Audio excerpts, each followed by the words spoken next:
Saya ada yang bisa saya bantu, Mbak? Saya mau konsultasi. Oke. Sebelum kita mulai konsultasinya, saya izin untuk cuci tangan terlebih dahulu, ya.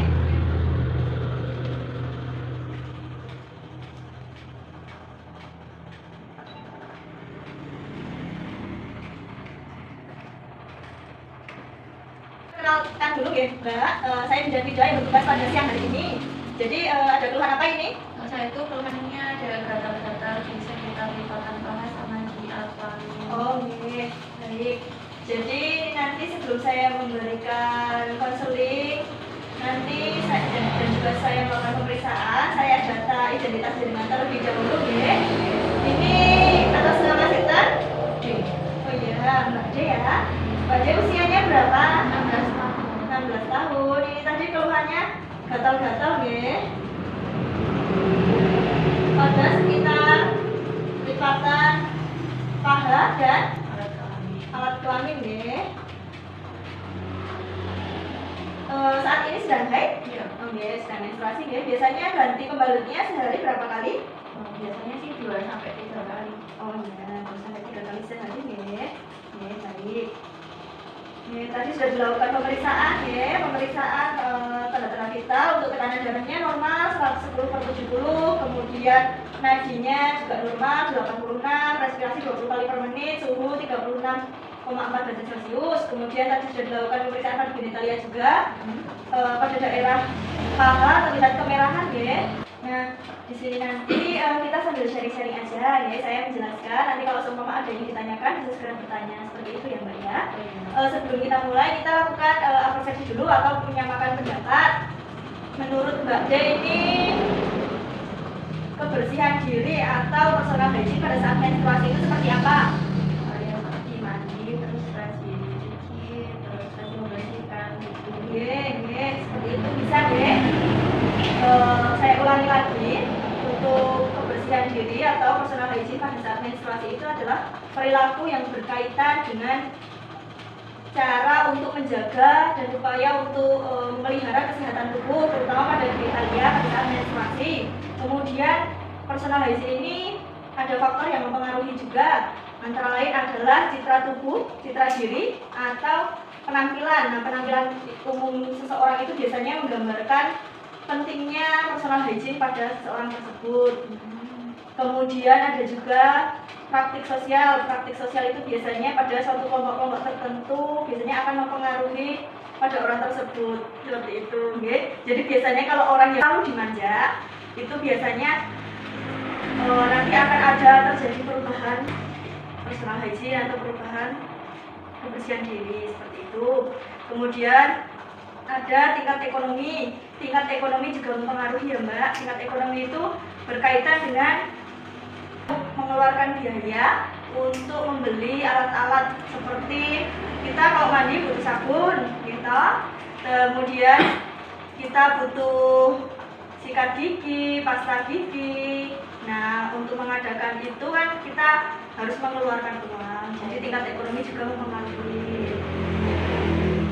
Kemudian pengetahuan seseorang tentang personal hygiene atau kebersihan diri ini juga sangat penting, ya, Mbak. Jadi untuk orang yang pengetahuannya kurang, jadi untuk personal hygiene-nya jadi bisa tindakannya bisa kurang tepat atau tidak sesuai, seperti itu. Kemudian budaya ini berkaitan dengan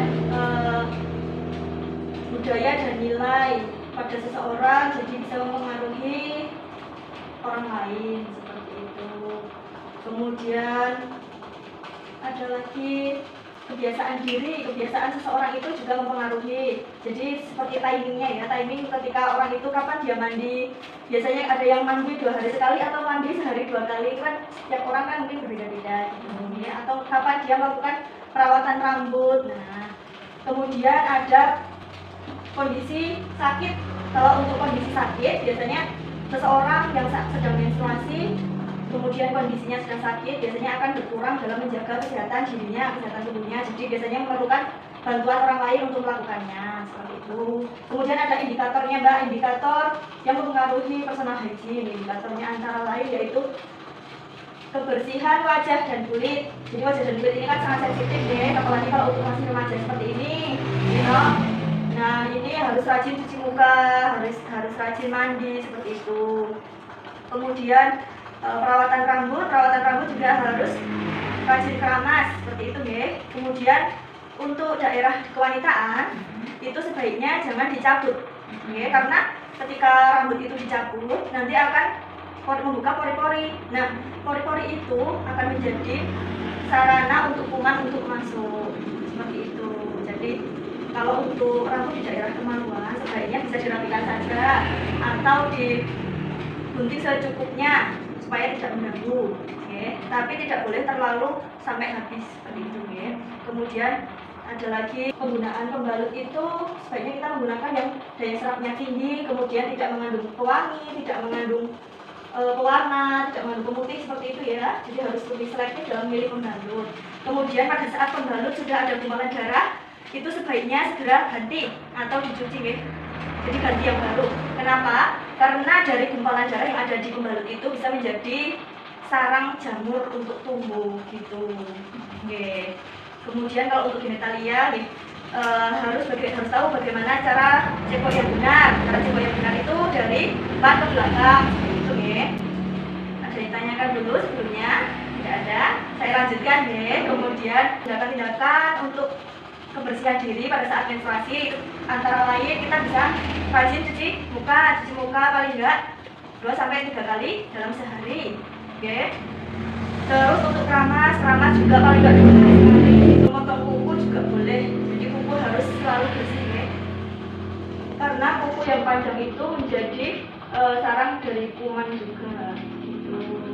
Kemudian bisa juga dengan tadi seperti tadi ya, untuk ceboknya dari depan ke belakang, bukan dari belakang ke depan.